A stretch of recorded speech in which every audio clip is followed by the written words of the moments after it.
Good morning, everyone, and welcome to this meeting of Winchester City Council's Planning Committee, taking place in the Walton Suite of Winchester Guildhall.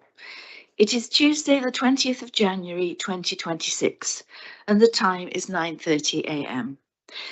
As it is the first meeting of 2026, I'd like to wish everyone here a Happy New Year.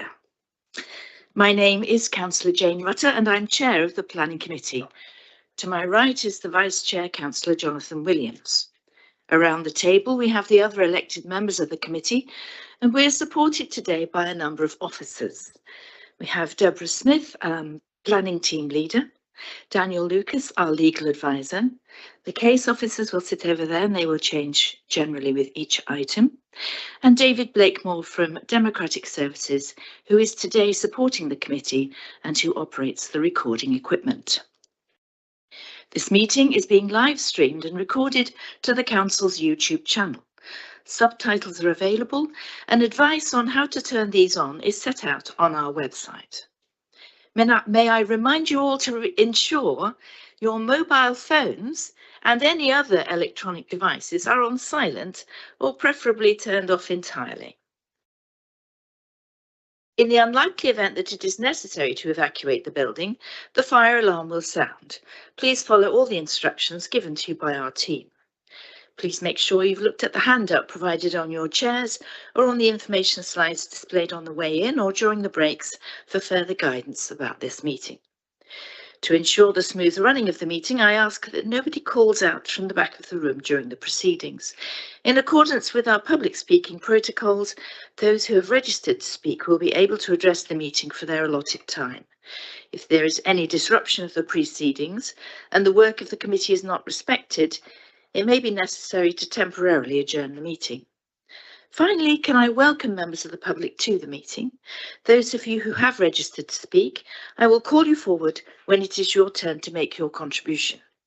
Members of the committee may ask you questions of clarification, so please remain at the microphone until after members' questions. The microphone is turned on by pressing the button on the base of the unit, and a timer will appear on the screen to remind you of your remaining time. So now we turn to the agenda. So number one on the agenda is apologies and deputy members. Over to you, David. Thank you, Chair. Apologies today from Councillor Small. We have Deputy Member Councillor Pett here this morning, and apologies also from Councillor White. Thank you, Chair. Thank you very much. Welcome, Councillor Pett. Disclosures of interest, members. Are there any disclosures? Councillor Williams. Thank you, Chair. I need to declare that I have a disclosure of pecuniary interest in respect to all items on the agenda today due to my additional role as a Hampshire County Councillor. However, as there is no material conflict of interest regarding these items, I have a dispensation granted by the Audit and Governance Committee that enables me to speak and vote on these matters. Additionally, on item 6, the application is within my County Council division, but I have had no discussions regarding the application. Thank you. Any other disclosures? Councillor Langford-Smith. Thank you, Chair. I need to declare an interest with regards to agenda item 8. This is within my ward, but I have not had any discussions with anyone relating to the matter. Thank you, that's clear. Any other disclosures, members? No? Thank you very much. And now we turn to the minutes of the previous meeting, which was held on the 11th of December 2025. Our members agreed that that is an accurate record. Is that agreed? Thank you very much. Okay, so now we turn to the update sheet. Is it agreed that we accept this update sheet as an addendum to the report? Is that agreed, members? Thank you. So now we turn to the, can I just say, first of all, if anybody's here for number 7, 4 acres, that item has been deferred. We don't know when it's going to come back to planning committee, but it will be fairly shortly, I expect. But it's not going to be discussed this morning. So if anybody's here for number 7, 4 acres. So we turn to number 6, which is land adjacent to Ashbrook Stables, Main Road, Colden Common. I'm afraid the officer, Nicola Martin, isn't able to join us, but Rose Chapman has very bravely stepped in for her. So Rose, over to you for the presentation, please. Thank you, Chair. I just wanted to draw members' attention to the update sheet. So there are a couple of updates on there. In addition to that, there are a couple of verbal updates since the update sheet was issued. Some evidence has been provided indicating that a payment has been made to secure nutrient neutrality credits yesterday afternoon, but we're still waiting for confirmation from the nutrient provider on that one. And I noticed a slight miswording of condition 4 part B on page 32, where it reads prior to full occupation. It should read within 3 months from issuing the decision. Thank you. So here we have the red line plan to the south. At point of the cursor, this is an existing Gypsy Traveller pitch. And to the east lies Main Road. To the south is Knobs Crook, that you can see at the point of the cursor here.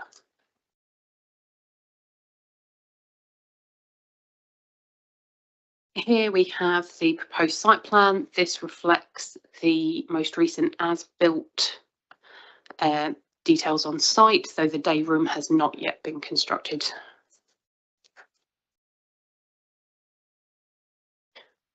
This is an aerial view of the site. This was from 2021. You can see Main Road running to the east and Knobs Crook to the south. The settlement boundary of Colgan Common lies just to the north of the site. And here we have a further aerial view. This one was taken from 2023, reflecting the site as it currently stands.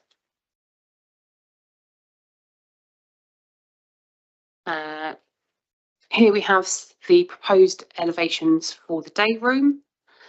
It comprises a day room, shower room and utility room.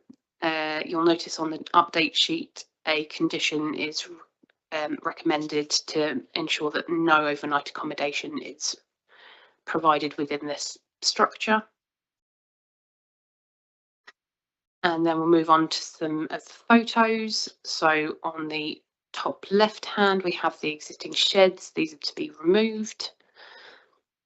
On the top right hand side, this is a view towards the entrance. There is some existing lighting, however details of this have not yet been submitted, and that has been recommended to be conditioned. At the bottom of the site, this is the existing entrance to the site. As you can see, the gates are set back significantly from the road, and this is in accordance with the Hampshire guidance.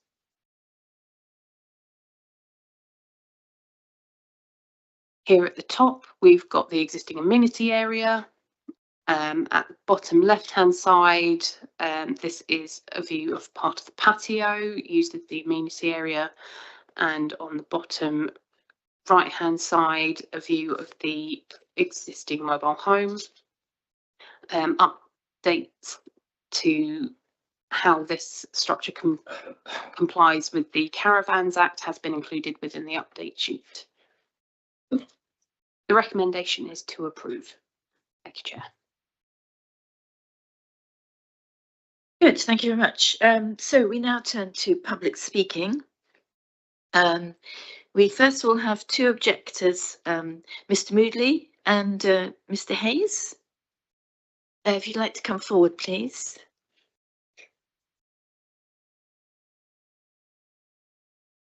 We haven't got Mr. Hayes. Mr. Moodley. So if Mr. Hayes is not available, you have the 3 minutes all to yourself. The microphone is switched on by pressing the button on the base. Perfect. And from when you start speaking, the timer will start. So when you're ready. Thank you. So good morning, Chairperson and fellow councillors. I wish to emphasise certain concerns I have with this application.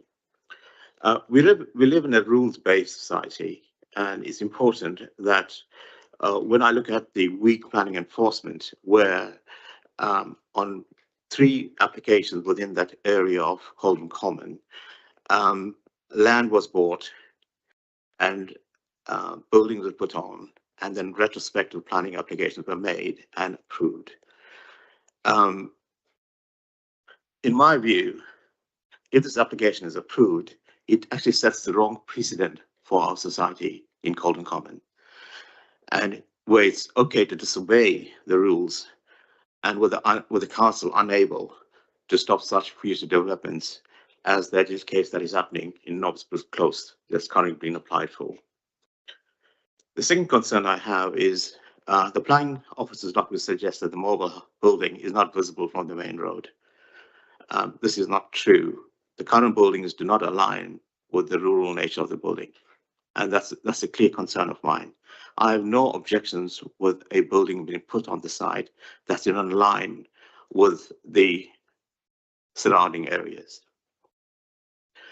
And basically my point is, I belong to an ethnic minority community. Should I wish to live in a particular community, it is vital that I integrate with that community. The question is, would it be appropriate for me to speak special attention to put a special building in my community that's not in line with the nature of buildings around that that area? I don't think that is really an acceptable path.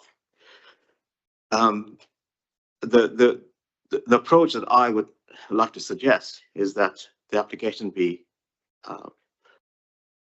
disapproved, but that the applicant puts in a plan for a proper building that aligns with the surrounding areas of Holden Common. It's not a case of not wanting to integrate. I've also noted that the planning officer advises the application is in line with all the policies. My point is, as any planning officer, a representative of the Winchester Planning Council or Holden Common Parish visited the site recently to inspect the works being undertaken to confirm that they align with the submitted planning application. And if that has been done, can this inspection be shared with me as my property is next to this particular property? Furthermore, the application is dependent on no commercial activities be undertaken. For example, I noted that there's a water consumption of 110 litres per person per day. No vehicles. I'm afraid you've run out of time. Oh, have I? Yes. Oh, okay, sorry. I'm afraid 3 minutes really isn't very long. Can I just conclude?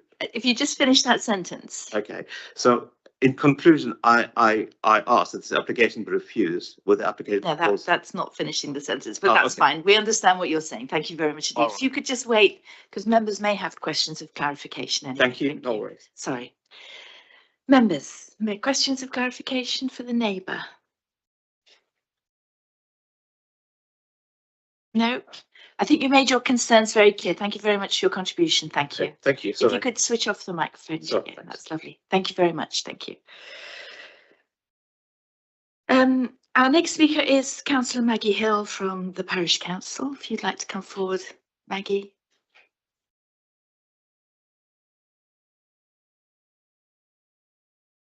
You know the routine, that you also have up to 3 minutes. And the timer will start when you start speaking. Thank you very much. Thank you, Councillor Hill. I must confess I have hardly heard anything that's been said. I'm rather hard of hearing, so I'm flying blind, really. Okay. This is a retrospective application and it's outside the settlement boundary for Holden Common. It's adjacent to a site already providing 2 long-stay pitches. We feel that we have a concentration of traveller sites within Holden Common. There's a pitch on Highbridge Road. There is one at Fisher's Pond. There's an application current in Nobbs Crook, which is less than 400 metres away from this site. I'm not sure what the status of that is. It's gone very quiet. And there's an application for 2 mobile homes at Tanglewood in Nobbs Crook. The Parish Council disagrees, therefore, with the planning staff that this does not result in over-concentration. We feel it does. Just as a final point, the VDS, Village Design Statement, placed high value on views from the road looking towards this site. We note the comment in the papers that the fencing now obscures the site, but we also note that the fencing is not part of this application. So we would like reassurance that if the application is granted, the fencing will remain, and also that the surrounding trees will not be compromised, especially at the rear of the site. And that's really all I have to say. Thank you very much. Thank you very much, Councillor Hill. If you could just wait and see if we've got any questions. Questions of clarification, members? No, in fact, we don't. So thank you very much indeed. Thank you. If you could, that's it. Lovely. Thank you. And finally, we have the ward councillor, Councillor Susan Cook, to speak. Good morning, Councillor Cook. And you, as you know, have up to 5 minutes when you're ready. Thank you. Good morning, Madam Chair, members of the committee, officers and members of the general public. We are here today, as you know, at the request not just of objections by residents, but also by Colden Common. I should like to begin with highlighting the planning reference, as this application all started in 2021. I should also like to make you all aware that the actual static home was actually bought to site in November 2022, and it actually brought Colden Common and Twyford almost to a standstill because part of it came off the lorry, which did not please many residents. I see nowhere in the application that this is a retrospective planning application. It refers to being partially retrospective. The application refers to the storage sheds to be at the rear of the mobile home, along the northern site boundary, and the dog kennels, which we've heard from the planning officer, within the middle part of the site, are not proposed to be retained. The question being asked, will enforcement be dealing with that? There are a number of objecting representations and they cite material planning reasons, but one of the reasons I would like, and I'm here today, is to bring to the attention of the committee flooding and drainage. Both neighbours either side of the land have had issues with flooding since the ditch was removed along one side of the applicant's land. And this has all come about because of the lack of infrastructure and the filling up of a ditch where water once ran, and now it's found another route, the neighbours' gardens and the nearby pavements. I can't seem to locate in the officer's report what conditions have been put into place to alleviate this continuing. In fact, further through the report, it actually does say, under the sustainable drainage, I quote, however, there is little detail that has been provided in relation to drainage, once again, giving a 3-month window to deal with it. I am pleased to read in the officer's report regarding no external lighting, and it is proposed, and I would recommend the appropriate condition that still stays this for the case regarding external lighting. Reference nitrogen, total nitrogen and total phosphorus. I have read from the officer's report that in fact there is no evidence that this has been reserved with Eastleigh Borough Council. Regarding the Grampian condition, as the applicant has already moved in and occupied the site. So what happens with 3 months if still this hasn't been satisfied? Or should I say the relevant credits haven't been purchased? Where is the duty to follow up with this? Does this come back to the enforcement team? Just to finish up, planning policy documents acknowledges that the planning policy acknowledges that there shouldn't be an over concentration of such uses in any one area. But isn't that being ignored here? If the council was treating all applicants and applications in a fair and equal way, this application should have been rejected at the outset and preceded by an appropriate enforcement action, but it was not. But we are where we are, and the conditions need to be absolutely, excuse the term everybody, belt and braces. The officer has put forward a very good argument and sitting here today with you, however, you can't dress this application up any other way. It is a retrospective planning application. And I am somewhat disappointed that you have to look into the report to find that word when surely it should have been in the proposal description as retrospective. I appreciate the officer's recommendations to recommend for approval, but I ask you, committee, please to enforce those conditions, as I'm sure the legal department will, and please take on board what you've heard today from the objectors, and thank you for allowing me to speak. Thank you. Thank you, Councillor Cook. Members, do we have any questions of clarification for the local councillor? No. Thank you. You were very clear, Councillor Cook. Thank you. So, Rose, is there anything that you would like to contribute before we come to members' questions following public speaking? Thank you, Chair. Just to mention a couple of points that were made in regard to the VDS views. These are considered within the proposal within the impact on character of the area section. And in regard to the concentration of sites, these are assessed within the officer's report within the principle of development section. Flooding and drainage wise, this is controlled by condition 5. And we have got the Grampian condition proposed and recommended at condition 4. Some of you may be aware that we have been successful in various prosecutions for people who do not comply with that condition. So that would be the road we take should that condition not be complied with. Did I hear in the verbal updates that you've received confirmation that money has been sent for the nitrates Grampian condition? That is correct. We understand it's been sent, but we haven't had a confirmation from the mitigation provider as yet, as of this morning. Okay. Can I ask, before we get to general questions, this issue about retrospective applications, can you just confirm to me that in planning law, whether an application is retrospective or not is irrelevant? Yeah, Madam Chair, so there should be no presumption here that a person who builds without planning permission should be seen or perceived as in any way disingenuous. The law actually allows applications to be considered for retrospective applications. That is the legal position. So you do not start from a presumption of disapprove or against or any stance which is pejorative to the application just because it's retrospective. Section 73A makes it quite clear. So the Town and Country Planning Act has a specific section which deals with retrospective applications and allows us to consider those. So do not start from a presumption against this particular development because it's retrospective. That is simply not the case. So it should not factor into your balance when making a view on this. Thank you, that's very clear. Okay, members, so I will take questions on the whole report. Councillor Williams.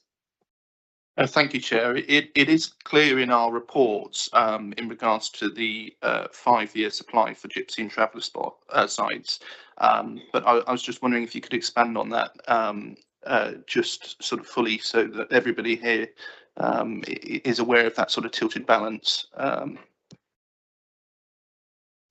you, Chair. So at present, I'm aware that the annual monitoring report has not yet been published. However, there was an update on our Gypsy and Traveller 5-year supply back in November, and we've been assured by the policy team that that has not changed.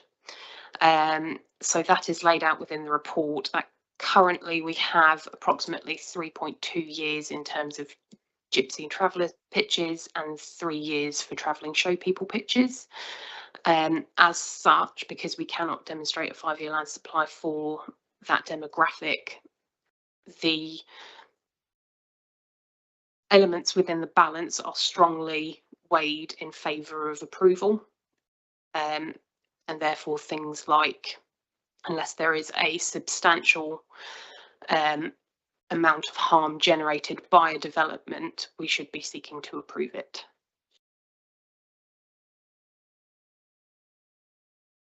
Could I ask about condition 8 on page 33?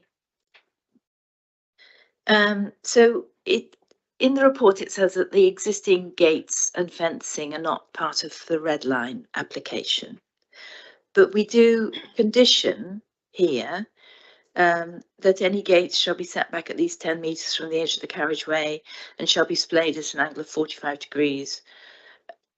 And in condition 9, that the visibility splays shall be, and that nothing within the visibility splay shall be above 0.6 metres in height. So we are conditioning the entrance. So can we reassure local people who are concerned about the look of this and the impact that it's going to have on the visual impact it's going to have, that the current fencing and large gates have? Is that going to be changed and mitigated? Thank you. So at present, there is no application for those elements at the moment. The report does state that the fencing is more than 2 metres back, but however, at the moment, because they've been installed prior to the residential use, they will require further planning permission. This is a conversation that is likely to be held with the applicant shortly, if it hasn't done already, with my colleague. So this condition 8 does require specific elements to be included, and they are for highway safety. So once that application has been submitted, that can be assessed by an officer as to whether or not what has been in place is acceptable or whether further changes are required.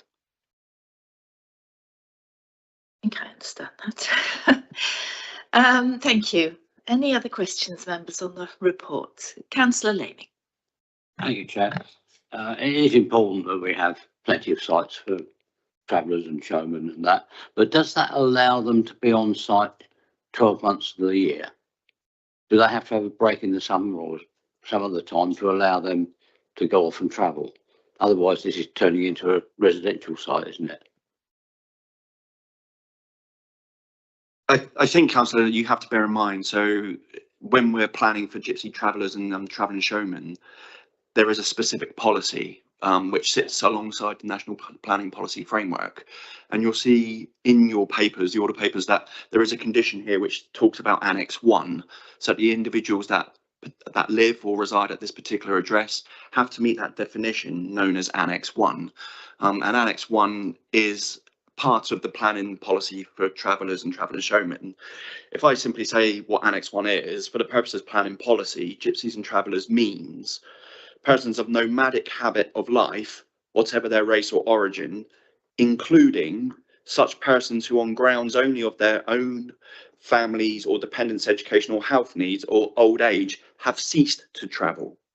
So when we think ordinarily of gypsies, travellers and travelling showmen, the law makes it quite clear that yes, a nomadic style of life is what ordinarily is expected, but in light of equality legislation and the Equality Act, that also means those who wish to live static because of educational health needs and personal needs. So the policy makes it quite clear that no, there doesn't have to be permanent nomadic lifestyle, and as a result, a break in 24/7, 12 months of the year. Thank you for that clarification. Appreciate that. Councillor Gordon-Smith. Yes, I was just wondering, this argument seems to hinge slightly on over concentration. What would actually constitute an over concentration of gypsy and traveller sites?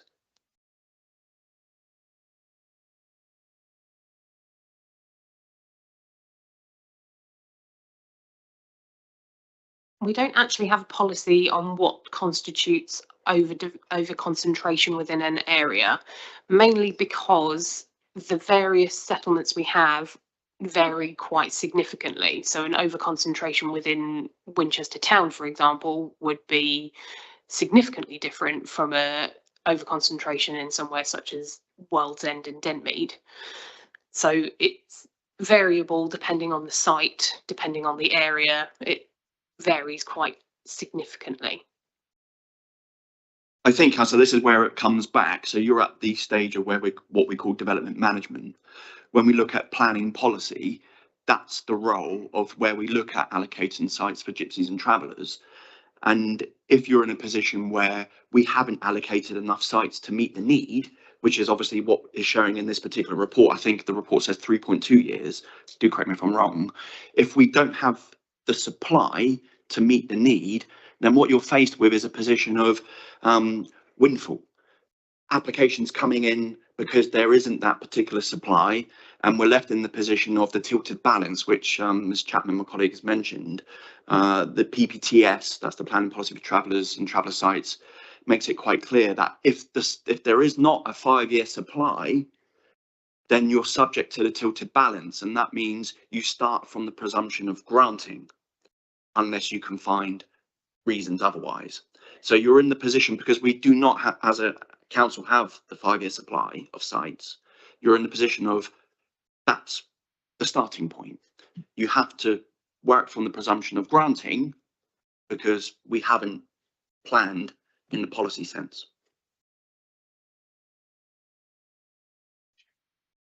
Yes, Councillor Pett, please. Thank you, Chair. 2 questions, if I may. First one is that the application was first validated December 21, and I believe Councillor Cook told us the mobile home came to the site sometime in 2022. So this case has taken over 4 years to reach committee. Could we just have some idea of the chronology there and why it's taken just over 4 years? That was the first one. And secondly, going back to the first public speaker, Mr. Moodley, he made the point that the buildings within the site, in his view, are not of a character that fits in the rural location. On a more general point, do we have any policy on what a mobile home should look like? That would, what would be acceptable, what would not be acceptable in this context? Thank you. I think as I can help with the second point, whilst Rose looks at chronology, because obviously that's a planning matter when it was registered and valid. The definition of a caravan and a mobile home is actually not what you and I and the average ordinary person thinks they believe to be a mobile home and a caravan. It's actually defined in law. So the law sets out what is a caravan or a mobile home, and it's quite particular. It's not what you would ordinarily think you would hitch to the back of a 4x4 or a SUV, and there's what is known in law as twin unit caravans, and you might see these going up and down the motorway with half of what looks like a chalet bungalow and then the other half following behind. Now there's height, width, depth parameters that the law sets out in the 1960 Act and 1968 Act, and as long as it's twin unit, able to be mobile and able to be constructed and bolted together on site, then it meets that particular definition in law. Hence why you've got in your update sheet, because the officer here has conducted the test, if you like, in law to make sure that what you've got before you is mobile, a caravan, and your update sheet talks about the parameters test, if you like, and the 2-part test. So that deals with the definition in law. In terms of policy, we're in the realms of design, is it DM23, I think, right, correct me from DM25, whatever it is. And the general subjective beauty is in the eye of the beholder thing, is it in the vernacular, street scene, and so on. And that's more of a policy point rather than for me. So in regard to part 1 of your question, yes, the application was validated in 2021. Some of you may be aware that it was around that time that the issue of phosphates in the River Itchen became prominent, and that caused significant delays for any application that required overnight accommodation anywhere that impacted the River Itchen. And as things have been developing, we're having these applications that were initially delayed coming through as they become acceptable. So yes, it's taken quite some time to get to this point. However, a good 2 to 3 years of that was because of issues with the nutrients, I'm afraid. Thank you. Are there any more questions, members? So we move to debate. Councillor Williams. Thank you, Chair. We were in a similar sort of position, I think, just before Christmas, in regards to other gypsy and traveller sites that would normally not be approved, However, due to the lack of the 5-year land supply, the tilted balance kicks in, and then we have to, you know, almost view approval as the default position. Oh, Sorry, this is a test. Hopefully it'll stop soon. If it doesn't stop soon, we'll get out. There we go. I think we regard that as a test, don't we, David? Yes. Thank you very much. yes. No, that's fine.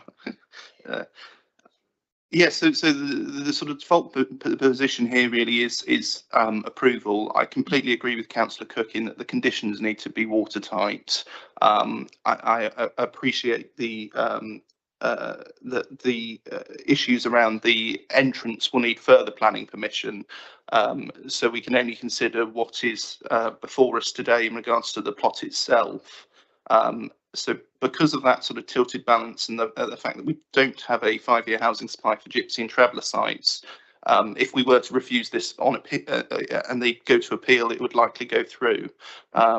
So I'd rather us approve it today with the conditions that we have before us, rather than risk some of those conditions being deemed unreasonable by a planning inspector.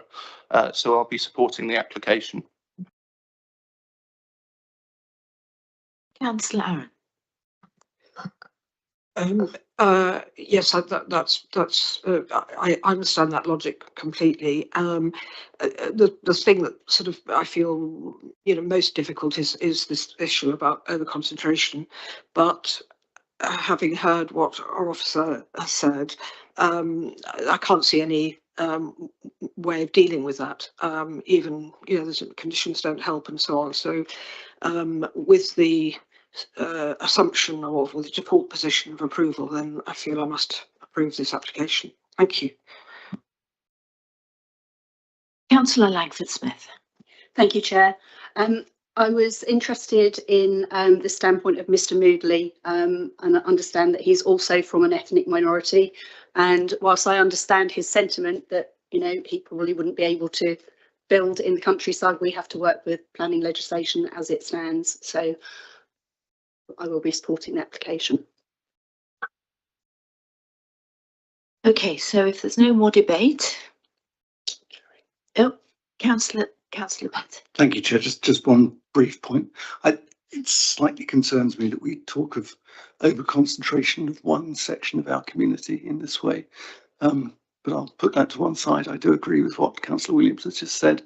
I wish that we had some better way of controlling the appearance, but I take on board entirely what the case officer and Mr. Lucas has said on that point.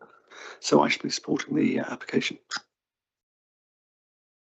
Okay, so we come to the decision. So with all the increase, the extra condition number 13 and the additional paragraphs and so on from the update sheet to be added in, this application is recommended for approval. So can I see those in favour of approval, please?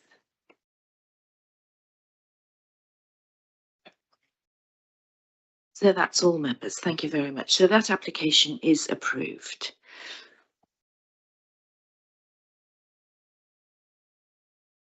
I could just remind people that item number 7 has been deferred, so we won't be discussing that next. We will move on to item number 8, and we will just swap over our officers. Thank you.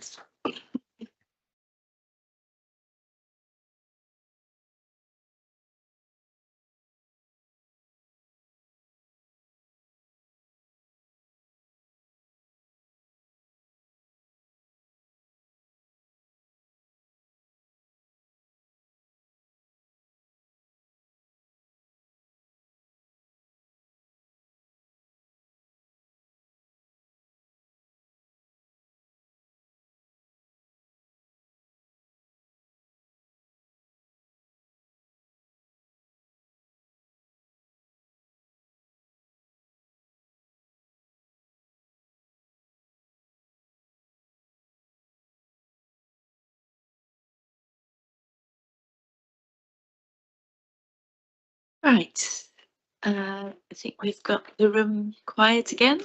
We shut the door. Okay, so we now move on to item number 8 on our agendas, which is Willow Tree Stables, Forest Road in Denmead. Yes. And our presenting officer is Ethan Townsend. So over to you, Ethan, for the presentation. Thank you. Good morning, committee members. Today I'll be talking you through the application at Willow Tree Stables. I just want to draw your attention first to the update sheet where some additional conditions have been proposed and the wording of it has been amended slightly. So this application is for the material change of use of lands for mixed use for the keeping of horses and the stationing of caravans for residential purposes and the erection of a day room ancillary to that use. So upon assessment, we've assessed this as a gypsy and traveller site as well, similar to the last application. This slide shows the location plan of the site. So as you can see within the red line, that's the application site. The blue line indicates land also within the applicant's ownership. So the site itself is along Forest Road on the way into Denmead. It's to the south of Forest Road. And as you can see, there's, it's in a rural countryside location with some residential properties scattered throughout. And to the north, you've got Woodlake Farm, which is an old agricultural property building that is now also used for the stationing of caravans, but on a commercial basis, so it's a commercial business. So the aerial photograph is on this slide. So obviously the red line plan is indicated by the red line. So as you can see, the site's accessed here. There's an existing hard surface and an existing access to the site.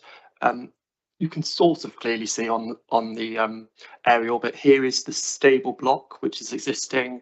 You've got some storage containers and a dog grooming unit, which is all permitted, as shown in the planning history of the site. So it is identified as previously developed land. Within the wider site, it purely is just grass paddocks, and you've got menage, which is also lawful, having a look at the planning history.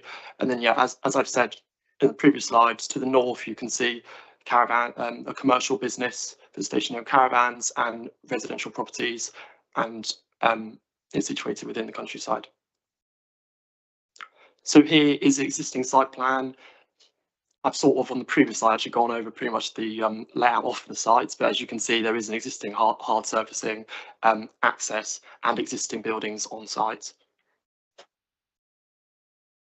So for the proposed use, the proposal seeks to install a mobile home, which is here on the south, a day room, which is here in the southeast corner, a Torah, and there's also going to be a refuse store close to the access, close to the vehicular access for the site. The gate's already existing, the access is already existing, and all the proposed units will be sited on existing hard standing.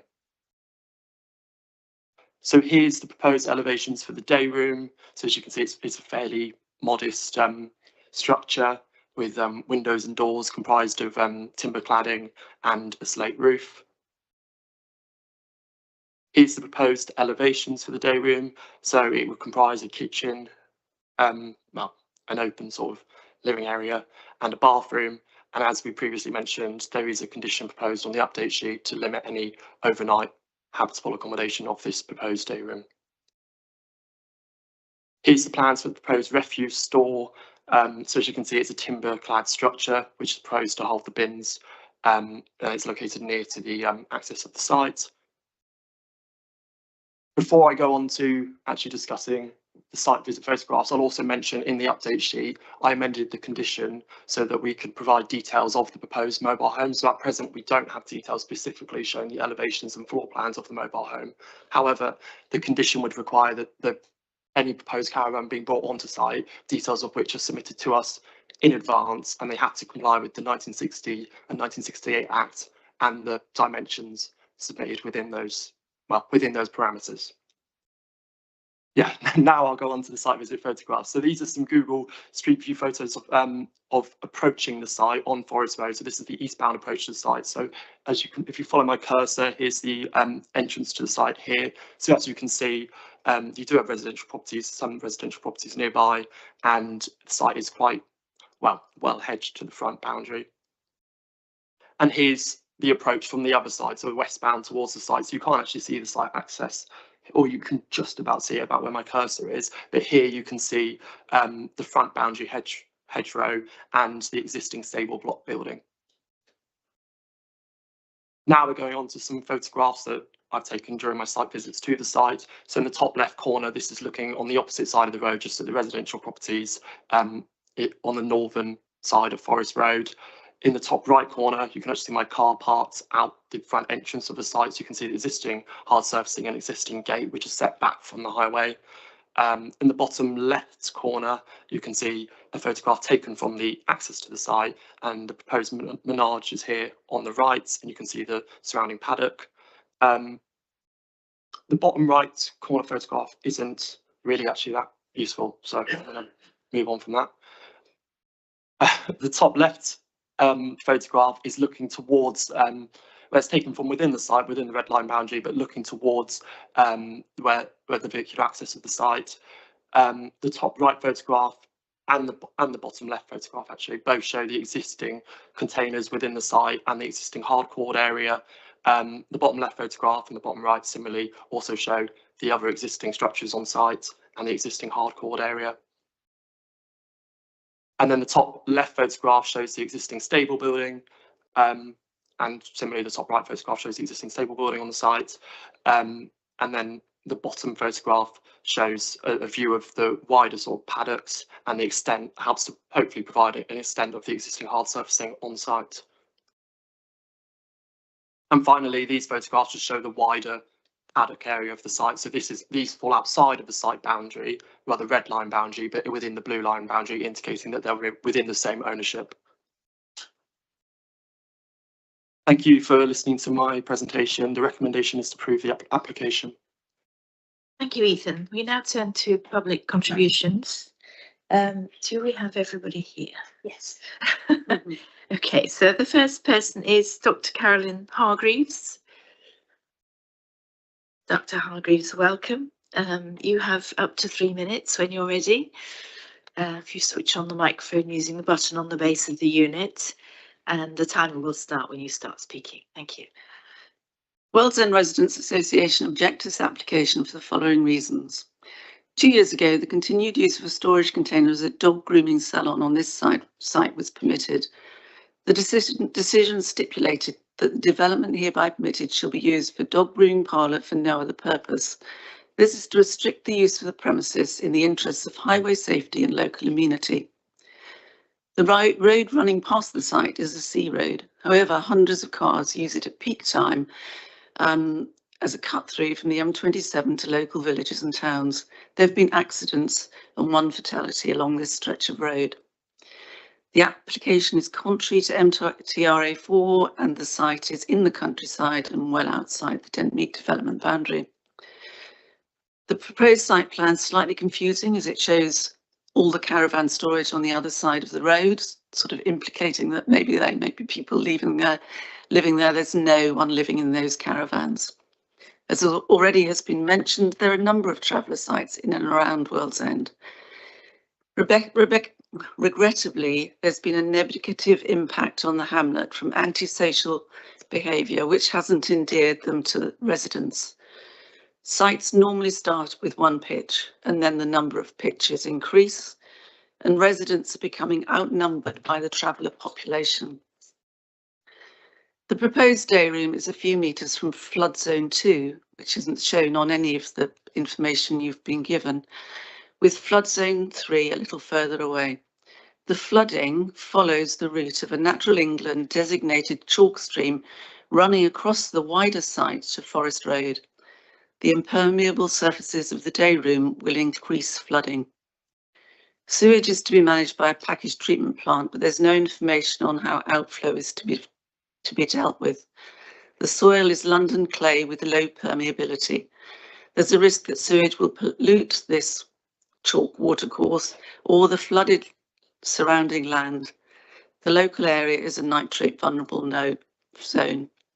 Creechwood is on the southern boundary of this land. Nocturnal wildlife, including nightjars and a number of species of bats, have been seen and heard in the woods. Floodlights and excessive lighting will have a negative impact on these creatures. I note there's a condition to do with that.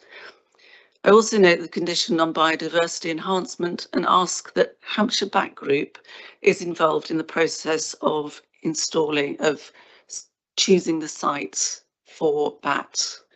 Come back to that.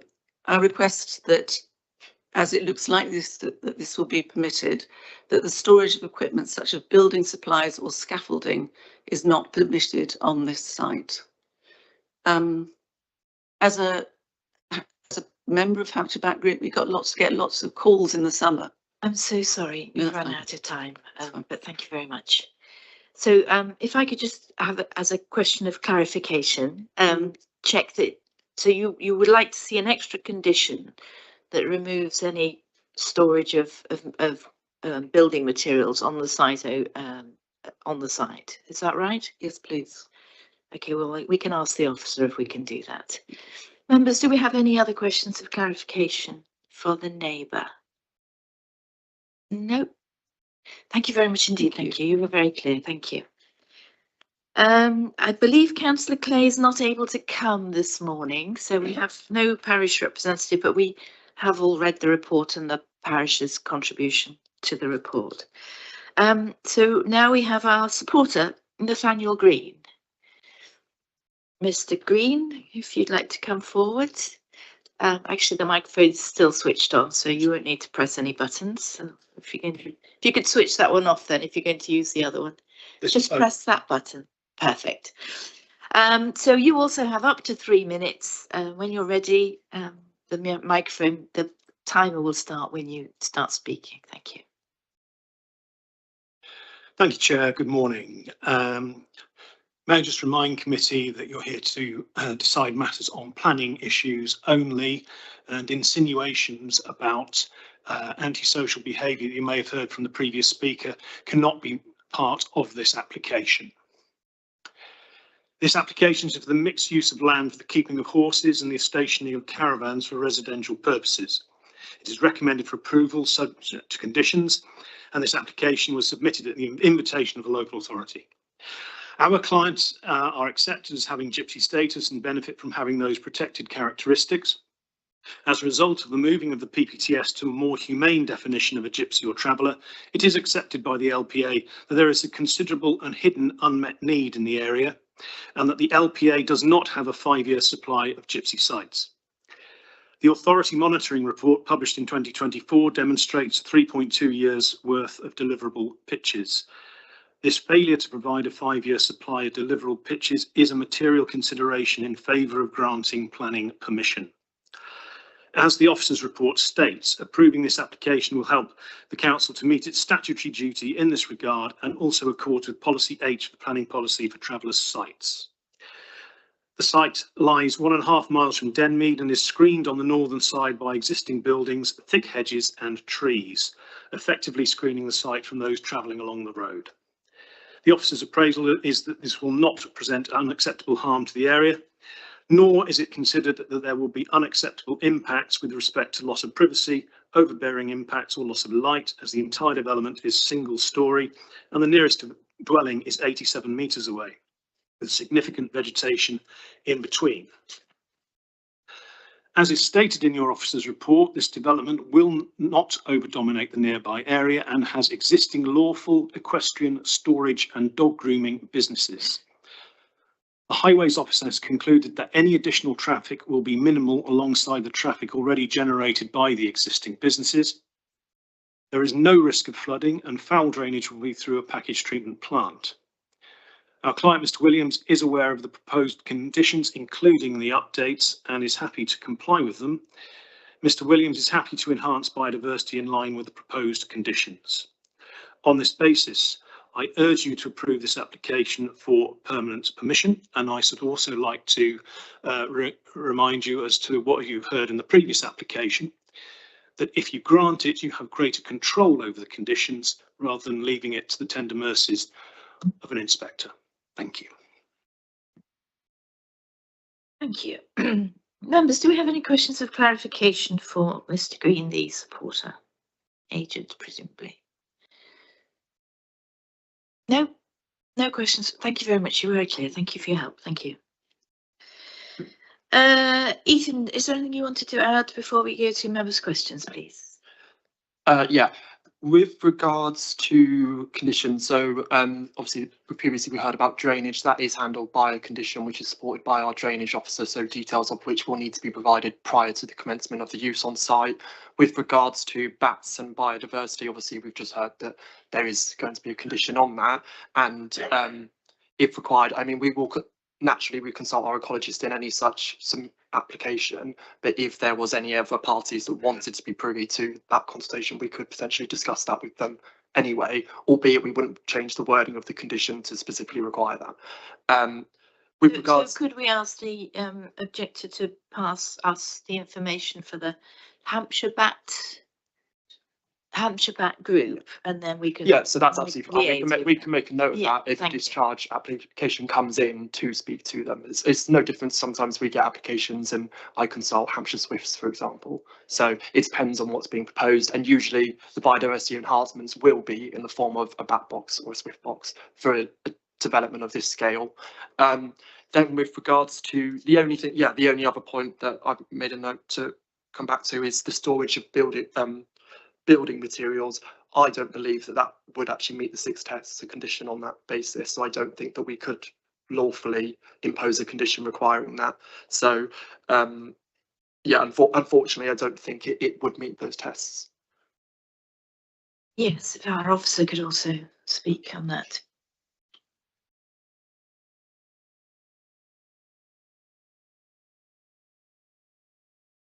Chair, if I may, as we're on the topic of conditions, I've noticed on page 107, condition 6, there is wording that states unless otherwise agreed in writing with the local planning authority. We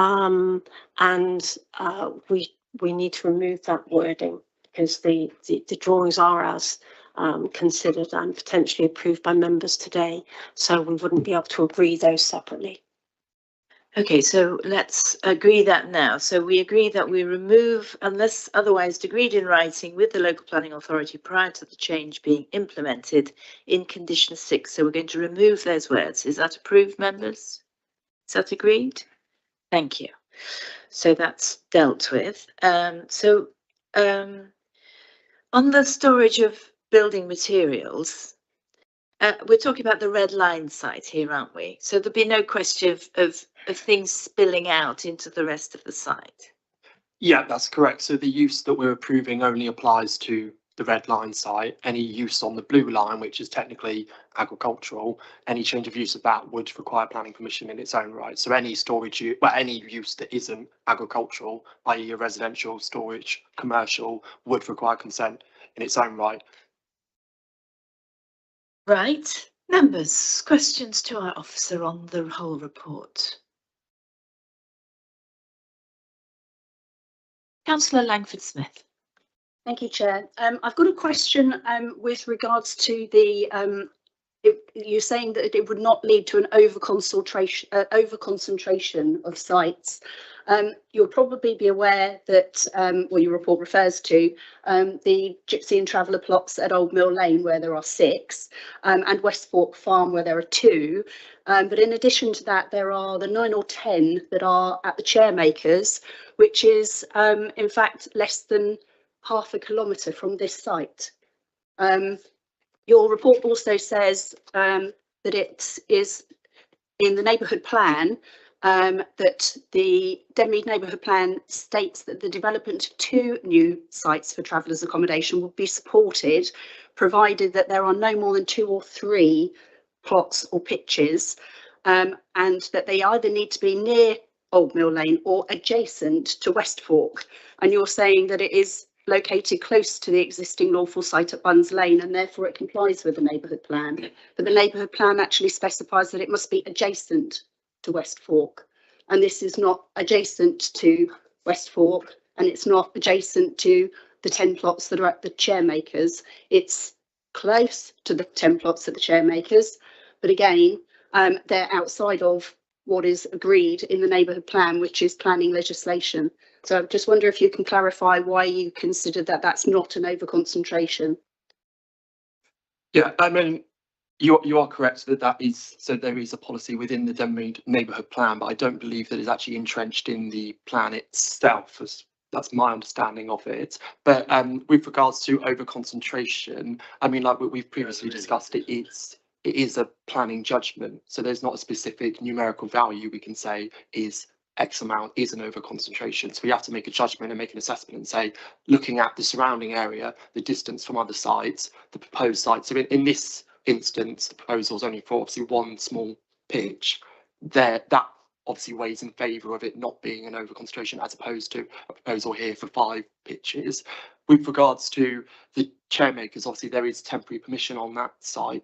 So it's not a permanent, well, not technically a permanent site as we currently see. So the planning position on that site is temporary. Does that sort of help, or do you want further detail on? Sorry, can I? Thank you. You'll be aware that just across the road and literally 20, 30 yards further on down, there are another concentration of caravans. They are under enforcement. It has been reported to enforcement, and it's been reported that they are being lived in. So not only do you have the chairmakers, but on the other side of the road, you've got the other caravans, which are also under enforcement. So I am concerned that this is a concentration. And in the last planning inspector's report, it said that whilst it's not uncommon to find an occasional caravan in the countryside, but not in such numbers or intensity as use as taken place at the chairmakers.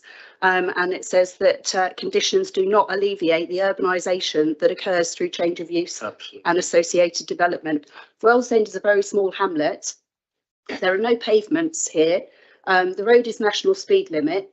There have been fatalities on that road within the last 18 months. It's over 3 kilometres from the local school. So I'm concerned about the sustainability of this as a site. Thank you. Right. I don't know where I was. Members, any more questions, please? Councillor Cunningham. Thank you, Chair. On the top of page 106, condition 2 states, the site shall not be occupied by any person other than gypsies and travellers as defined in Annex 1 of the planning policy for traveller sites. Could you advise me how the LPA intend to enforce and monitor this regulation and policy, please? Sorry, I didn't quite catch that, Councillor Cunningham. Which regulation do you want us to? Condition 2. Condition 2, you're asking how we're going to make sure that that's complied with. Yeah, how is it going to be enforced and monitored, please? Yeah, this is always a hot topic of debate about if we're trying to limit, if you like, the particular use of a site to gypsies and travellers and show people. The only way you can limit a planning permission is by way of condition, or indeed by section 106. So the only tool we have at the disposal for the local planning authority is to place a condition which seeks to control that particular use. Now, I hear the point you're making, Councillor. If we don't put it on, then it's carte blanche residential use for anyone. If we do put it on, we're in that enforcement conundrum that you quite rightly point out. So with the best will in the world, what would you rather the position be? That we attempt to limit the particular use class of people here with that condition. And it's always the problem of local planning authorities in trying to enforce particular users for a particular use. Now, the travelling community are quite known in the particular area. Neighbours, for example, are often a good source of enforcement complaints, and the enforcement team do work with the travelling community across the district and borough. So I think with the best will in the world, we have to rely upon the typical process, that is neighbours, informants, people providing information about that particular user. Doesn't seem to be a gypsy or traveller. They look like Airbnb users. They're coming from the Cotswolds, for example, with a load of paraphernalia. It's very, very difficult. And I take the point, but the other option is not to condition it, and then it will be a residential use for anyone. Thank you very much. Well, I'm sure the residents and neighbours will have heard exactly what you said. Thank you. Can I say that I've just asked our officer to just confirm the status of the neighbourhood plan, because as far as I'm concerned, it's a material plan consideration. So perhaps we could just come to you, please, Deborah. Thank you. Thank you. The latest position is Denmead Neighbourhood Plan was made in 2015, which does make it a material consideration. But as you'll be aware, the government does require parish councils to periodically review the neighbourhood plans, and Denmead Parish Council is currently out consultation on that review, as I understand it.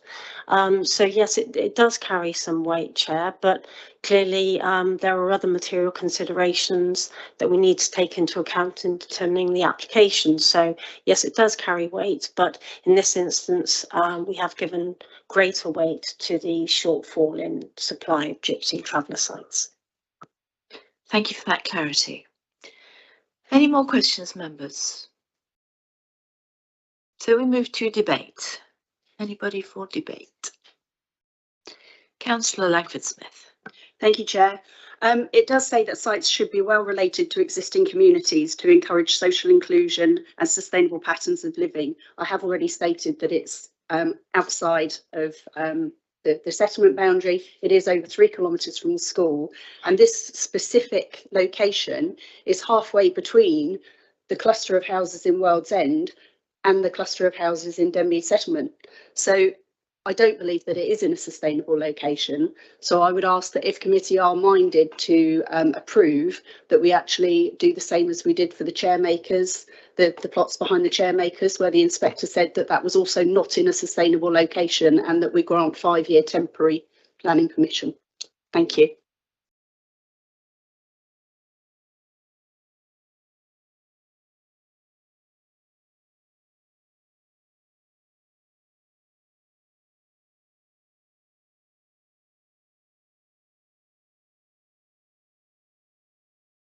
Would you like to propose that? Our officers are concerned that our, you know, that the report is recommending approval for permanent settlement here, but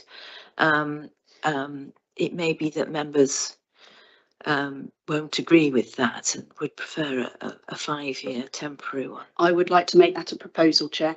Thank you. Do you have a second there?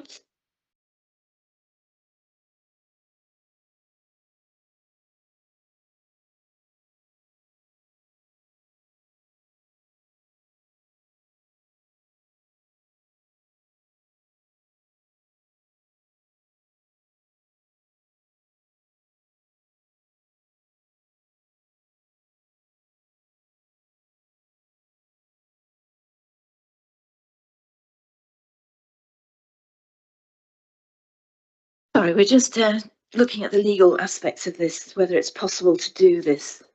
So the problem we've got, members, is the applicant is applying for permanent. That's the application before you. It's not, if you like, designed by committee. It's designed by the applicant on the application form. They paid a fee, they apply for what they want. You make a decision upon the application being presented before you. What is being proposed is essentially designed by a committee, and that's not what the applicants applied for. They've applied for permanent. They paid the fee for permanent, and it's been registered and made valid as permanent planning permission.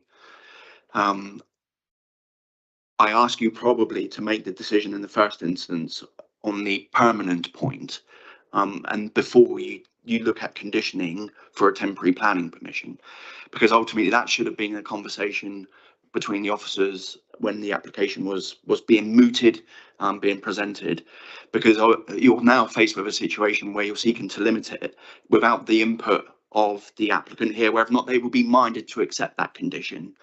So you could be facing an appeal here because there will be no decision on the application before you, i.e. you fail to determine the application. And not only that, there may be an appeal placed against the condition for temporary planning permission. So you're going to be in a situation where you're going to probably face an appeal, one, because you failed to determine the application before you, and or if the applicant was, shall we say, aggrieved by a temporary planning permission, the agent may take a particular point about, well, the condition is unreasonable. So this is the problem with design by committee. The application before you is for permanent occupation in this particular instance. I can't do much more to advise you, I'm afraid. I would suggest that the applicant perhaps maybe have a chat with the officer if they're minded to accept that position or not. I can't do much more because it's placing me in an awkward position to advise you when the application before you is for permanent. Yes. Councillor Langford-Smith. Thank you, Chair. And thank you, Mr. Lucas, for the advice. I was going on the latest advice from the planning inspector with regards to the lack of supply for gypsy and traveller facilities. And so that's why I made that proposal that it's temporary, because that's what the planning inspector very recently made the decision that they would only grant 5-year temporary. Members, the problem with that is we do not know all of the application details for the GMA because they may have applied for temporary permission. We don't know. Also, Chair, you know, as we all know, we need to consider each application on its merits, and this site is quite different. I understand that there were landscape objections potentially to the chairmaker, so there were a lot of other factors that we needed to take into account there. So I would just advise members to be cautious in directly comparing.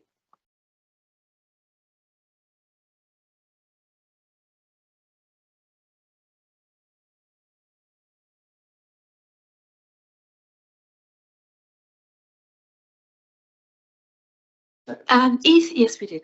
Ethan, can we just, before we come to, I'm not forgetting your proposal at all.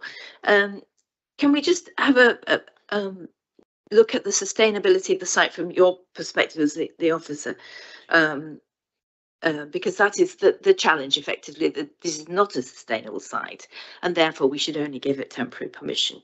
But if you could just explain why you think it is a sustainable site.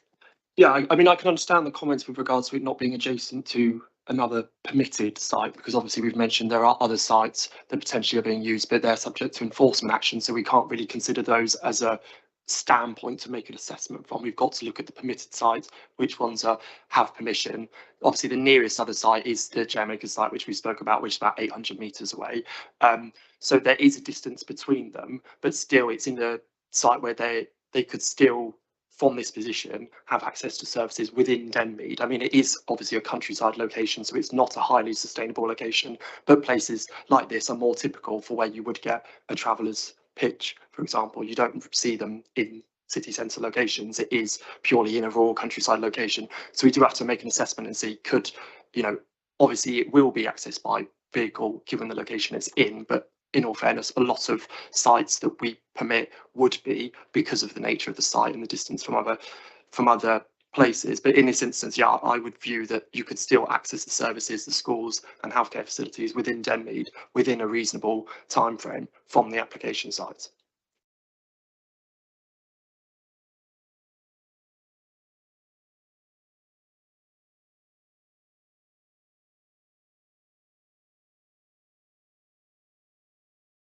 Right, we're going to debate your motion, Councillor Langford-Smith, although we have been advised that it may well be subject to a legal challenge if that was what we passed. So if you would like to just, you have already proposed it eloquently. Other members for debate? Councillor Cunningham. You're seconding. Any more debate? Councillor Williams. Thank you, Chair. While I'd like to go for the temporary permission, I think with the chairmakers, it was a very different prospect before us at that particular time, and the landscape impacts were going to be quite significant, and then the concentration as well in regards to that site was a more dense, you know, there are a lot more plots there, whereas this site is isolated. It's screened in regards to trees from the road, so the landscape impact then I don't feel it is as impactful. And then also on the concentration side, it is already a developed site that's in use, which I think if a planning inspectorate would, I think if we gave temporary permission, I think it would just be overturned by the planning inspectorate. Again, it's a site in the countryside that we would normally not allow for approval. But we are hit also again with that tilted balance in regards to, and I know this isn't specifically to the motion, this is more along approval itself. So I think we'd be sending this to a planning inspectorate. Most likely they will appeal the temporary nature of the permission, and I think that's putting the council in an awkward position in regards to trying to defend the position of the committee in regards to the temporary nature. Councillor Pett. Thank you, Chair. I'm not at all without sympathy for Councillor Langford-Smith's proposal. However, looking at the last application we considered, that was clearly in a sustainable location and will remain so. This one is not in a sustainable location at the moment, but I see no prospect of it becoming sustainable within a 5-year period. So therefore, I cannot see that a temporary permission would change anything in respect of that for this application. So therefore, I don't think I can support this proposal because I think we've just got to look at the site as it's presented to us. It's not going to change over time. Thank you. So if there's no debate, oh, Councillor Leaming.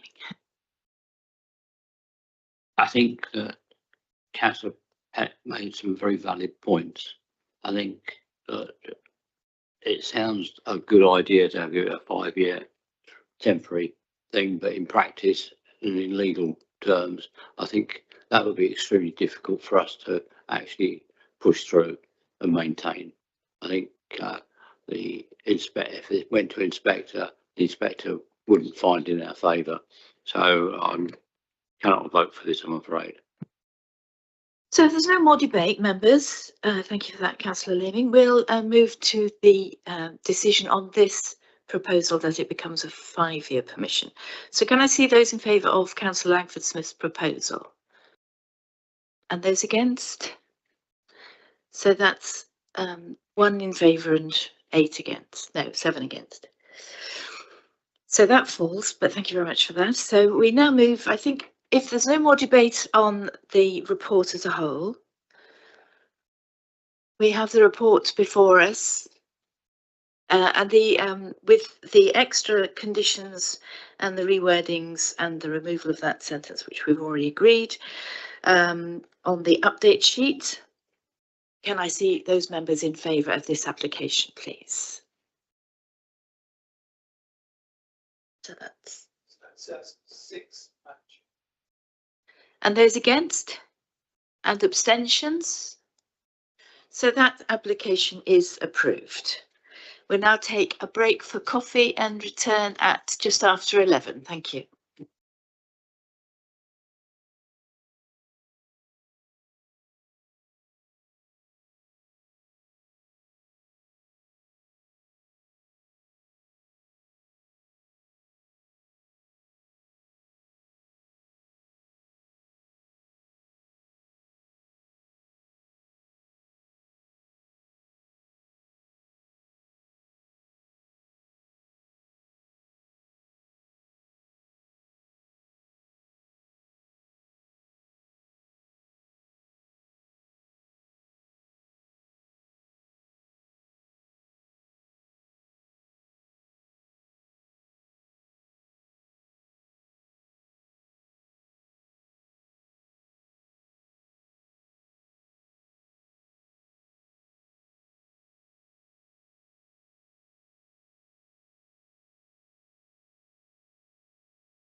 I think we'll resume the meeting. So we're now on item 9 on our agendas this morning at Planning Committee, and the application is at Pippett's Chapel Lane in Curdridge, and our presenting officer is Ethan Townsend again. Over to you, Ethan.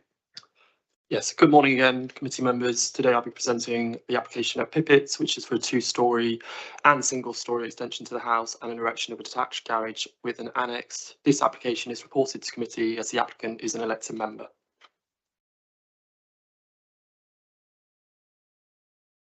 Okay.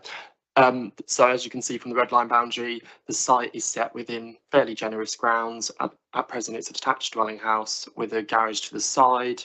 It's set back quite away from the road, as other properties are on this lane, and as discussed in the site location, it's situated in Chapel Lane in Curdridge. So here provides an aerial of the site. Unfortunately, I've not actually put the red line boundary of the site on, but this is the application site here. So as you can see, it's surrounded by other residential properties along Chapel Lane. There is a sort of semi-rural feel to the area still, because while there is a continued developed line and surrounding residential properties, there is quite a green and rural area. This shows the block plan of the site. So I'll take each sort of, well, there's 2 or 3 elements to the proposal in turn. Firstly, there's a proposed detached garage as annex building to the front of the site here in this corner. The annex would be 1.5 stories in height, and then a 2-storey extension is proposed to the side of the dwelling house, which is about 6.5 metres in depth and 9.5 metres in width. And then to the rear of the 2-storey extension, a single-storey rear extension is proposed, which would be in line with the rear elevation of the existing property.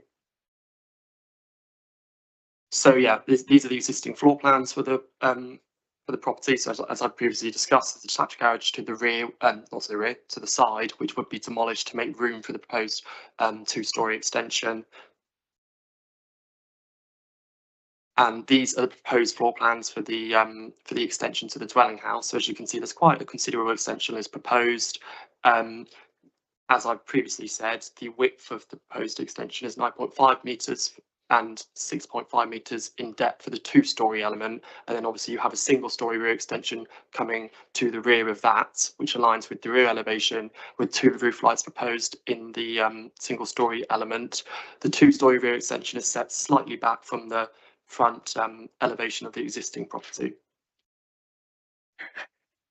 So now I'm going to show you existing and proposed elevation. So I put the existing on the left and the proposed on the right. So this is the view of the front elevation of the property. So as you can see, the 2-storey, the garage would be demolished and a 2-storey rear extension would side extension would be situated in its place.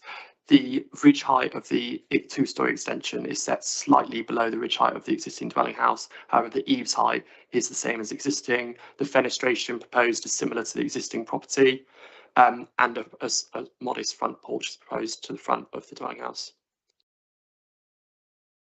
So this is the existing and proposed northwest side elevation for the property. So at present, you can see there's obviously a lot of windows and doors on this side elevation. All of these would be removed when the 2-storey side extension gets erected. Here you can see the relationship between the 2-storey side extension and the single-storey rear extension proposed to behind that. Here is the existing and proposed rear elevations for the property. So you can see the rear of the 2-storey side extension. There's 2 roof lights proposed within the roof slope, and as you can see, that it would have a hipped roof. Similarly, here's the 2-storey single-storey rear extension with 2 roof lights proposed within the roof. And finally, this is on the other side, which is relatively unaltered. So on the southeast side elevation, you won't be able to see obviously the 2-storey side extension because it's on the other side of the dwelling house. However, you will be able to see the modest front porch. Now these plans are for the proposed outbuilding. So as you can see, it's sort of a timber-clad outbuilding with a tiled roof. It would have a 3-bay parking garage to the rear, and the first floor would be used for probably any sort of incidental and ancillary use, and it's proposed to be conditioned accordingly. There's 3 small, modest roof dormer windows proposed within the roof, and an external staircase to access the first floor element. Now we've got some photographs of the approach to the application site. So the application site is here. If you can see my cursor on the left. So as you can see, it's quite a well landscaped sort of area. This is on the other view, looking towards the site from Chapel Lane. So the application site is here. And as you can see, the area has a mixed variety, even from when looking at the dwellings on the street scene. There's a variety in the sort of character and style, although there is quite a few quite large dwelling houses in the area. Now, these are photographs I've taken during my site visits to the application site. So the top left shows the access to the application site and the front boundary treatments and the trees at site. The top right photograph is looking towards the right of it is showing the access to the site, but then this is the neighbouring property, the chapel. The bottom left photograph is looking towards where the proposed outbuilding would be sited. So it'd be sited near where the football sort of post pitch is situated. The bottom right photograph is obviously looking up the driveway towards the dwelling house. So the garage here would be removed, and a 2-storey side extension would be erected in its place. The top left photograph sort of shows it shows the outbuilding and the house a bit clearer. The top right photograph is looking at the side of the dwelling house. Sorry, the front of the dwelling house. The bottom left photograph is also showing the front of the dwelling house looking towards neighbouring properties.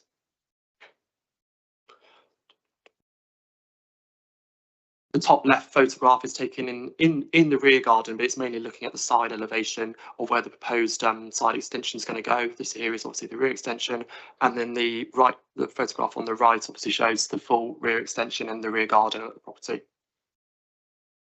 These are just some photographs I've taken from the neighbouring property, the chapel. So obviously this here, the garage would be demolished, but there's not much view from the neighbouring property of the existing garage, but obviously you can see it in a small corner of their curtilage.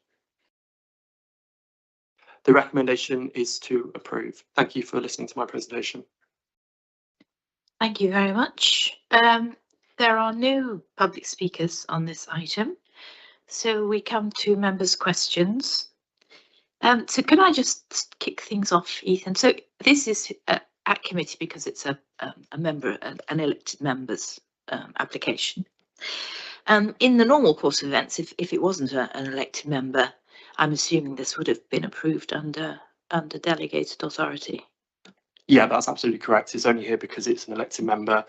We've received no comments at all on the application apart from the parish council, who have absolutely no objections. Usually this would be just determined under delegated powers with the conditions as attached in the report. Yeah, thank you very much. Any other questions, members? Any debate? So this application is recommended for approval. Can I see all those in favour, please? All members. So that application is approved. Thank you very much.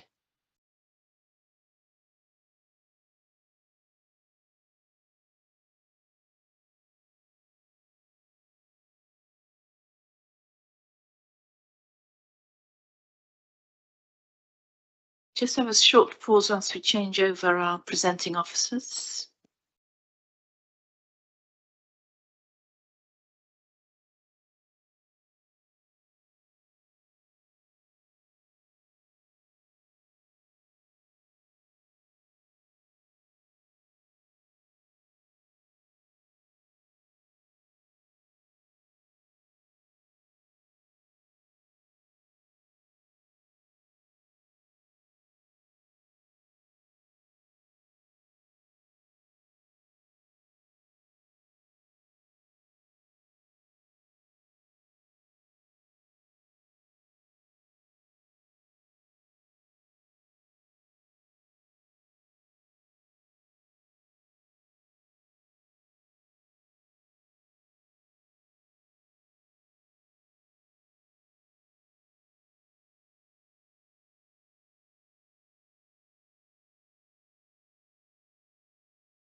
Slight technical hitch. We're just sorting out the computer.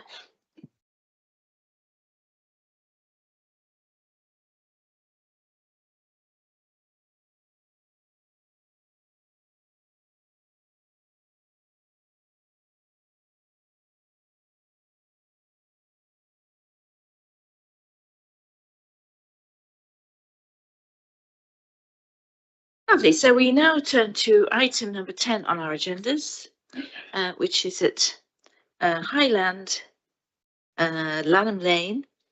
And our presenting officer is Matthew Rutledge. So over to you, Matthew. Thank you, Chair. So this application is for a new two-storey detached dwelling within the curtilage of an existing dwelling named Highland on Lanham Lane. You can see the application area here, edged in red. The site is on the edge of Week to the northwest of Winchester City Centre, surrounded by residential development to the sort of north, east and south, with west and northwest being mostly agricultural land.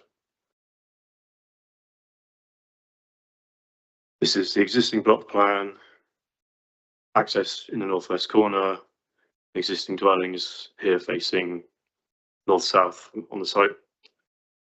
The neighbours are to the north and south, Foxcott and Little Spinney, with 18 Downside Road being to the east at the rear of the site.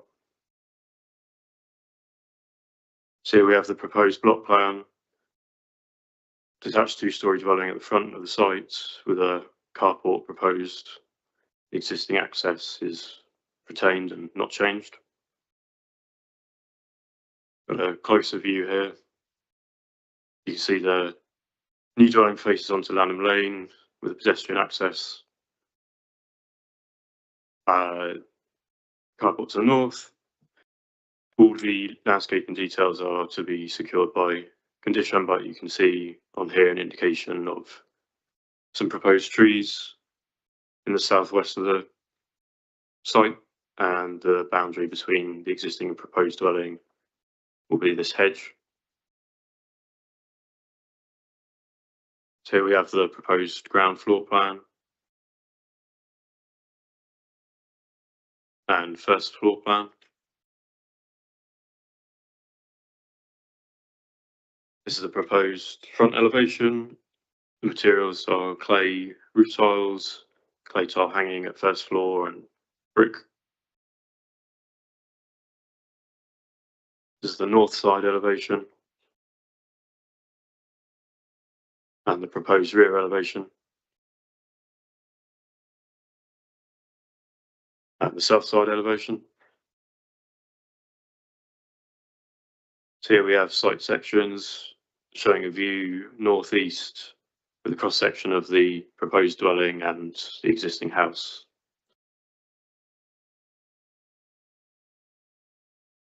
Moving on, we've got the carport plans, got a covered bin area and parking for 2 vehicles.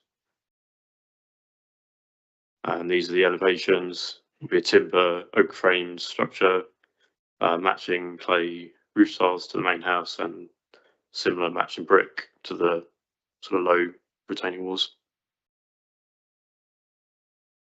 For a tree protection plan, there are 5 trees proposed to be removed. Most of those categorised by these red boxes are category U trees that are unsuitable for retention. So we've got some photos of the site. This is the view into the site from Lanham Lane. That's the neighbour Little Spinney in the distance. That's the existing dwelling, which will be retained. Again, views towards Little Spinney across the front of the site where the new dwelling would be positioned. Again, that's the existing property, Highland. You can see the neighbour Foxcott to the north.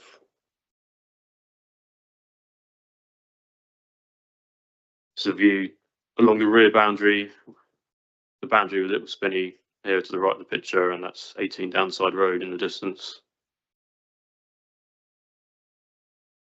It's the view looking north along Lanham Lane from the site entrance, and the view south.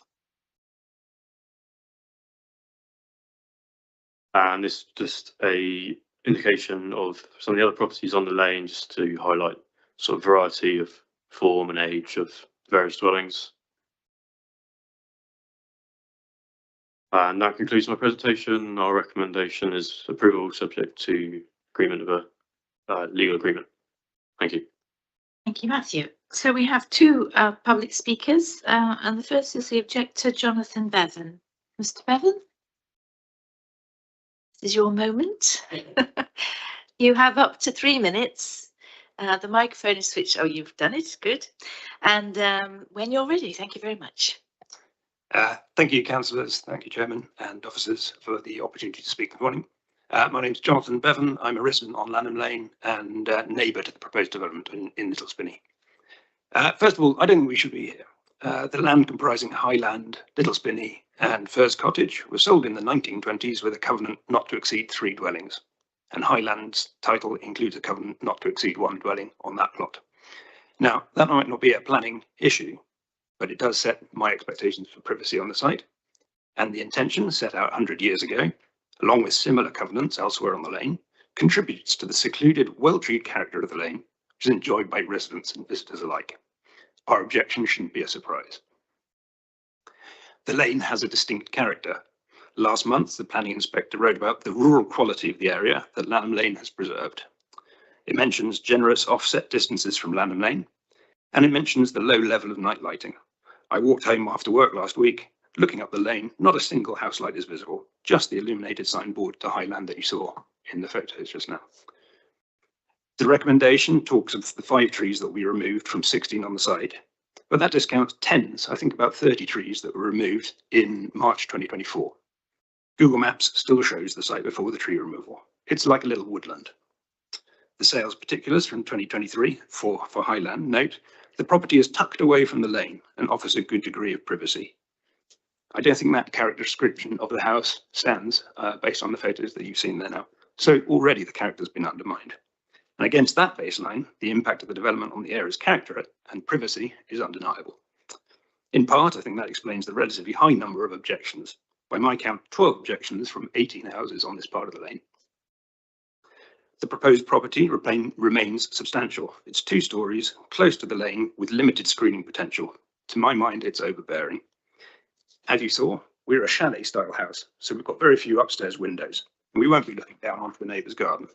But by my assessment, all the upstairs windows of the new property look down onto our garden, into our kitchen, and onto our patio, even more so by being angled towards us. The retained tree is very sparse in winter. New planting will take years or decades to provide screening at the height required. For me, it's an unacceptable adverse impact on adjoining land. So my belief is that the recommendation for approval underestimates the development's cumulative impact on the character of the area, and it underestimates the harm to residential amenity, in particular by overestimating the extent to which trees will be able to screen the overlook from 2nd story into our kitchen and garden, and into the remaining property within any reasonable time frame. Next door, on our other boundary, we've had a demolition and new development. I supported that development. It can be done. So I encourage you, please, to refuse the application for the reasons given above, and I appreciate your consideration. Thank you. Thank you very much indeed, and thank you for sticking very closely to the time. Members, do we have any questions or clarification for the neighbour? So you're very concerned about the overlooking? Particularly the overlook, well, twofold. Look, I feel I might represent many of the people who object on the character of the lane point. Right. And then the specific concern for me is the overlook into our property. Yeah. And sorry, can you remind me which property you're on? We're Little Spinney, so the house that you saw in the photographs, you just see our sort of roof angled, but it's more the looking down into our property from the 2nd story there, the 3 bedrooms. And is it on a hill or is it level?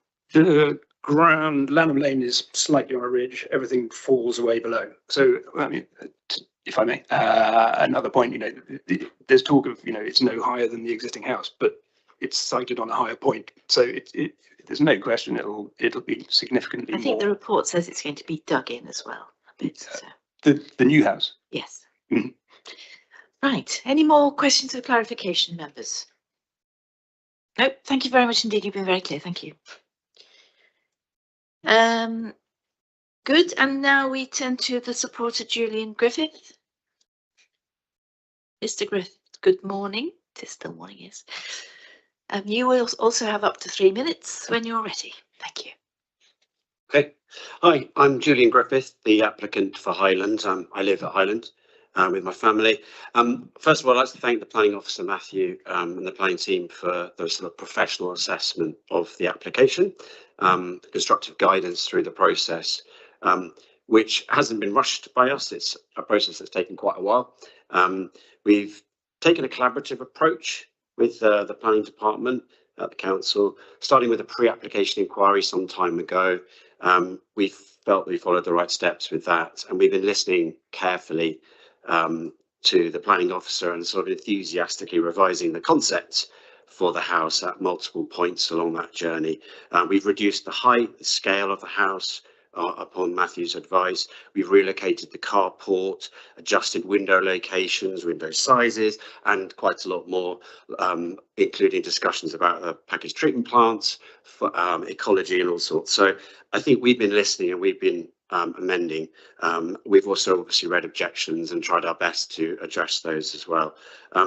We understand that some neighbours have concerns about privacy, and we've been mindful of that. The new house is positioned some 14 metres away from Little Spinney, with screening proposed, and we've maintained appropriate separation distances as confirmed in the report from the officer. So I hope you see,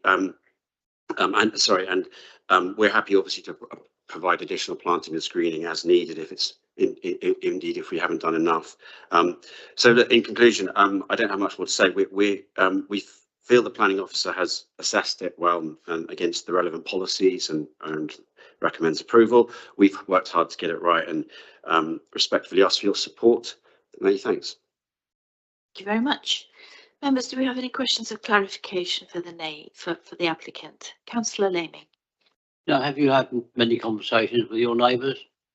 Yeah, I've met with some of them. I spoke to our immediate neighbour at Furscott, which is affected to the south of our plot.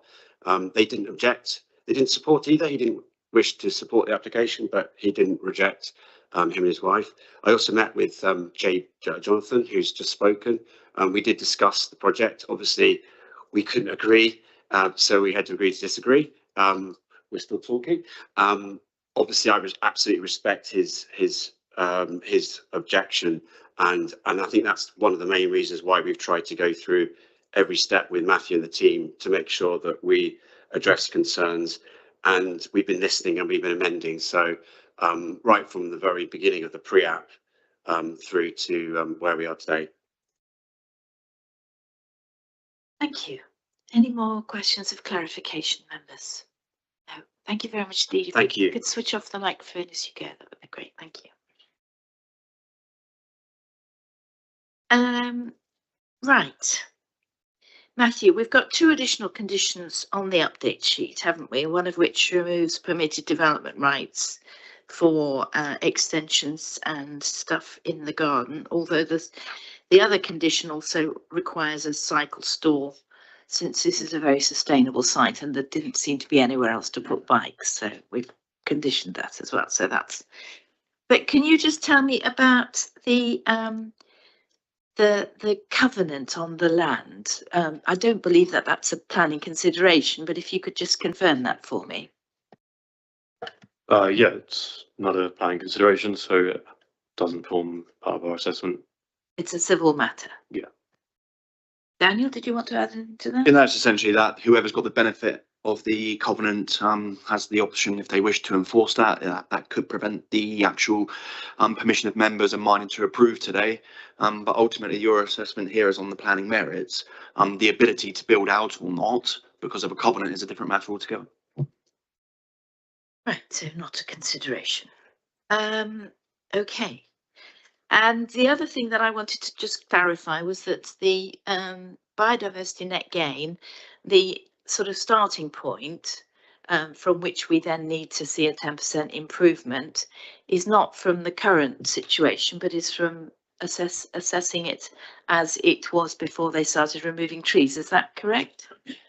Yeah, that's right. It was revised as part of the process that they did include all those trees that were removed recently.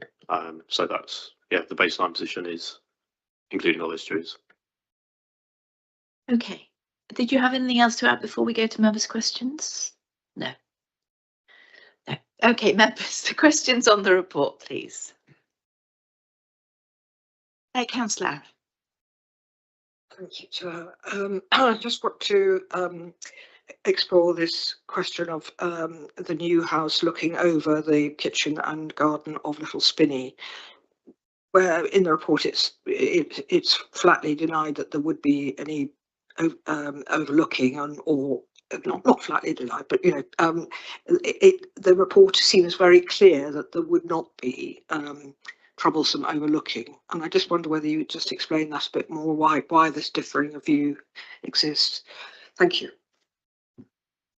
Well, yeah, based on our assessment, the dwelling would be around 15 metres distant. So I think that the closest window is this on the screen, yeah. So this kind of ridgeline here, this rear gable, there'd be a window there, should be the closest one towards the neighbour. You got this, so this purple circle here is the root protection area of an existing tree, which is going to be retained. So there's an element of screening from that tree. There's 2 or 3 proposed trees in the rear corner, which would provide some existing, provide some new screening, which could obviously be fleshed out in the landscaping plan. But just based on sort of the distance, the angle of the properties, as you may have seen in the photo, Little Spinney is quite close to the boundary line, where there's some close board fence, which seems to be reinforced by some hedging, which will provide screening of the lower floor for the windows. There's 1 or 2, but the one closest sort of roof light on this corner. But considering the distance, the angles of the properties sort of to each other, and then of the roof, sort of considered that it would be substantially harmful, and that there would be screening to mitigate.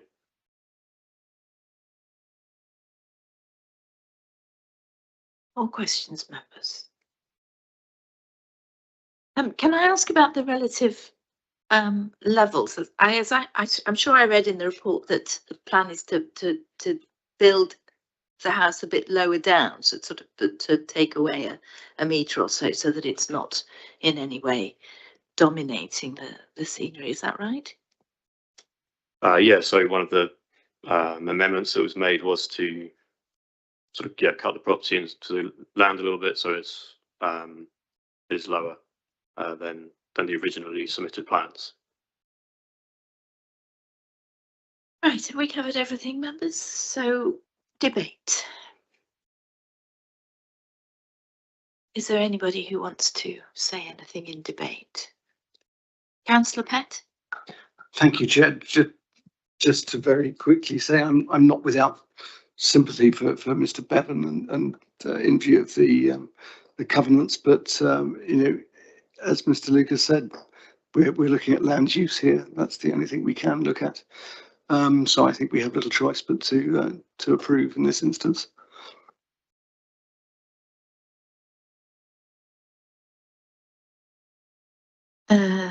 Anybody else? Councillor Witt? No. I just want to say I do take your point, Mr. Bevan, about the overlooking, and that I was concerned about that as well.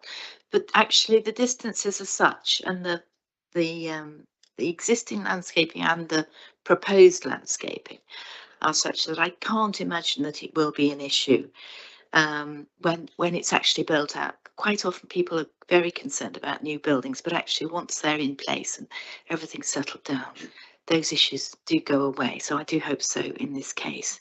And I hope that your neighbourly relations are good now and going forward. And I would like to say to Mr. Griffith that you know, we do appreciate that you've done this in the right way. You've had the pre-application advice, you've changed the design, you know, in response to concerns raised both by our officer and by neighbours, and that approach is very positive and much appreciated. So I think we'll move to the decision, members. But I think, did you want to say something, Deborah? Yes, please, Chair. It's just a matter of two conditions. One on page 170, condition 9, that contains the words "unless otherwise agreed in writing by the local planning authority." So I would delete that from that condition. And then similarly on page 173, condition 16, part B. Any deviation from works prescribed or methods agreed shall be agreed in writing. We would delete that from that condition too. So can I see you, members, do you approve of those suggested deletions from the conditions as our officer has recommended? Is that agreed? Agreed. Agreed, thank you. So now we move to the decision on the amended added to conditions and the approval as set out in our report. Can I see all those in favour of approval, please? I believe that's all members. Yes, all members. So that application is approved. Thank you very much indeed. And that's the end of today's planning committee. Thank you very much.